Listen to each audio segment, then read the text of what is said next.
Tuu mukaan. Meillä on niin hauskaa.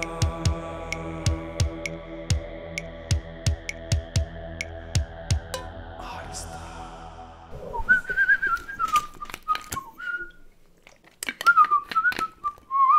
Äänitesti, äänitesti. Hei vaan ja tervetuloa Vlogiputken 10-videon pariin. Herra mun vereni, olen siis jaksanut jo yli viikon tykitellä näitä videoita sinne tuben puolelle joka päivä. Tässä on jo vähän voittajafiilis ja loppuhan tuolla jo häämöttääkin. Loppu tulee varmasti. Sillä sunnuntaina pistetään tälläkin pelleilylle stoppi. Jollain tapaa ehkä odotankin sitä, että tämä loppuu, sillä onhan tämä aivan tolkuttoman työlästä. Hiton kivaa, mutta aivan tolkuttoman työlästä. Ja varsinkin tällä viikolla, kun on joutunut tekemään samana päivänä videon editoimaan ja julkaisemaan. Se on vähän siinä ja tässä, esimerkiksi just eilen, että kun oli vähän technical problems, että saadaanko sitä videoa ylipäätänsä edes julkaistua. Mutta nyt vaikka ryömitään maaliin asti. Mutta pitemmittä puhetta mennään tämän päivän jorinoihin. Ja tänään puhutaan himokkaista yökyöpeleistä. Itse olen aktiivinen oman aikani seuraaja ja uiskentelen päivittäin uutisvirrassa. Tähän touhuun olen tottunut käyttämään ampparit.com-sivustoa. Ampparit.com on siis sivusto, joka kerää kaikilta uutis- ja infosivuilta jutut koostaan yhdelle sivustolle. Tykkään, kun siellä voi säädellä oman uutisvirran kulkua ja vähän, että mitä kaloja siellä ui. Itse olen esimerkiksi blogannut kaiken keltaisen lehdistön ja höpölöpösivustot, kuten Ilta-Sanomat, Iltalehdet ja Seiska.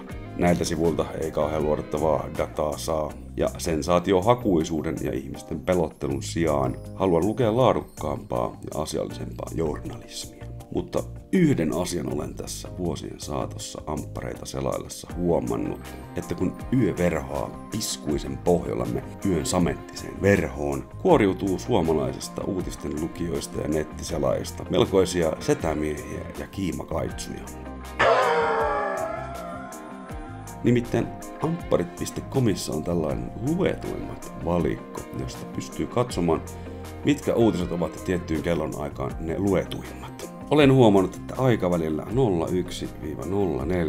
luetuimmat uutiset ovat oikeastaan vain puolialastomia naisia ja paljastavia kuvia. Katsotaanpa vaikka viime yöltä luetuimmat uutiset tuolta aikaväliltä, eli 01-04. Malli Alessandro Ambrosia otti aurinkoa $210 pikineissä, kaksoispiste, katso kuvat 0209. Espanjasta palannut Rosa Maria Lyyti sinisissä alusvaatteissa, kaksoispiste, oho, 0328. No legendaarinen suomalaislaulajatar Vaahtokyllyssä. 0335. Ja sitten vielä Emili poseraa yläosattomissa. Lähes 30 miljoonaa seuraa. 0349.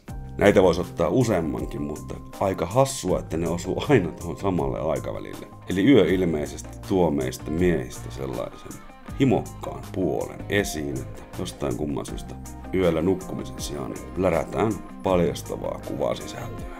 Tämä on siinä mielessä aika huvittavaa, kun internet on pullollaan ilmaista pornoa, jota voi siis katsoa ihan mihin kellonaikaan tahansa. Tämä on hauska ilmiö, mihin olen siis törmännyt ja olen useita vuosia jo käyttänyt sivustoa ja tämä on ollut aika vakio jo vuosikausia. Mutta suosittelen, jos se ampparit.com on tuttu, tämä ei ole siis maksettua mainossisältöä, niin kannattaa tsekata. Se on ihan silleen hyvä, että sun ei tarvitse kaikilla sivustoilla pyöriä, vaan kaikki löytyy näppärästi ja sitten sä pystyt sieltä valikosta esimerkiksi valkkaamaan, että jos on vaikka aamupaskalla kiinnostaa vaan elokuvia koskevat uutiset, niin sä voitte klikata sieltä elokuvat viihdevalikosta ja se näyttää vain kyseisestä kategoriasta olevat uutiset. Ei kai tässä nyt tähän väliin sitten mitään muuta. Tää nyt oli taas tämmönen video. Pitäis tää nyt vielä tästä nopsaa editoida ja tänään vielä puskee pihalle. Saas nyt nähdä mitä sitten huomenna keksii. Käykää laittamassa niitä kysymyksiä, mulla on lisää, niin saadaan sitten Q&A-osioon oikein mehevä potti. Vastaan siis kaikkiin kysymyksiin rehellisesti omalla nimellä ja naamalla.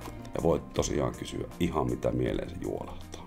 Ja kanava kannattaa tilata, se ei maksa tällä hetkellä mitään. Se on täysin ilmasta. Ei kai tähän kohtaan sitten muuta kuin että moikkuli.